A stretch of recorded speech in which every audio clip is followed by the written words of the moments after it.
ইউনুস আলাইহিস সালাতু ওয়াস সালামের পরিচয় আমরা ঢালাওভাবে জানলাম যে উনি একজন নবী ছিলেন। কি ছিলেন বলেন সবাই? নবী ছিলেন। ইউনুস আলাইহিস সালাতু ওয়াস সালামের পিতার নাম ছিল মাত্তা।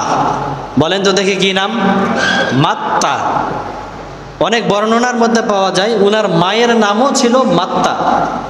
উনার জন্ম বর্তমান ইরাকের মুসিল শহরের নিনুয়া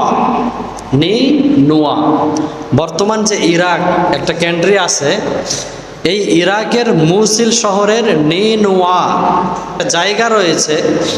ওই জায়গায় হযরতে ইউনুস আলাইহিস সালাতু ওয়াস সালাম জন্মগ্রহণ করেন। ইরাকের কোথায়? মুসিল শহরের নিনুয়া, ওখানে উনি জন্মগ্রহণ করেন। আবার এই বিষয়টা আমরা আল্লাহর হাবিব সাল্লাল্লাহু আলাইহি ওয়াসাল্লামের একটা ঘটনার মাধ্যমেও জানতে পারি। সেটা হলো, আপনারা জানেন আল্লাহর হাবিব সাল্লাল্লাহু আলাইহি ওয়াসাল্লাম মক্কা থেকে দাওয়াত দেওয়ার জন্য তায়েফে গিয়েছিলেন।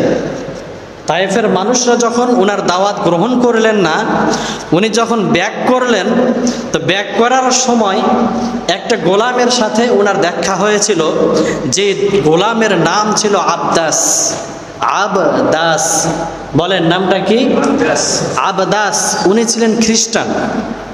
আল্লাহর হাবিব সাল্লাল্লাহু আলাইহি ওয়াসাল্লামের চেহারা যখন উনি দেখলেন, অনেক সুন্দর চেহারার অধিকারী, উনি আল্লাহর হাবিবের সাথে কথা বলার চেষ্টা করলেন যে আপনার নাম কি। সব কিছু কথাবার্তা বলার পরে আল্লাহর হাবিব যখন তাকে জিজ্ঞাসা করলেন তোমার নাম কি, তোমার বাসা কোথায়, উনি তখন বললেন আমার বাসা মুসিল শহরে নিনুয়া এলাকায়। আল্লাহর হাবিব বললেন আমার ভাই ইউনুস আলাইহিস সালাতু ওয়াস সালামের এলাকায় কি তোমার বাসা? সুবহানাল্লাহ বললেন না? অথচ উনি ওই এলাকায় কখনো যান নাই। জানিয়ে দিয়েছেন কে? বলেন সবাই, কে জানিয়ে দিয়েছেন? আল্লাহ। আল্লাহর হাবিব সাল্লাল্লাহু আলাইহি ওয়াসাল্লামকে প্রশ্ন করা হলো, ও গো মুহাম্মদ, তখন তো উনি ঈমান গ্রহণ করেননি। মুহাম্মদ বলছেন, ও গো মুহাম্মদ, আপনি জানলেন কিভাবে যে ইউনুস নামে একজন নবী ছিলেন, আবার ওই নবী আমাদের এলাকায় জন্মগ্রহণ করেছিলেন? উনি বলেন আমি জানবো না মানে? আমিও একজন নবী, উনিও একজন নবী, আর আমরা তো একদিক থেকে দুইজন একে অপরের ভাই। সুবহানাল্লাহ বলেন।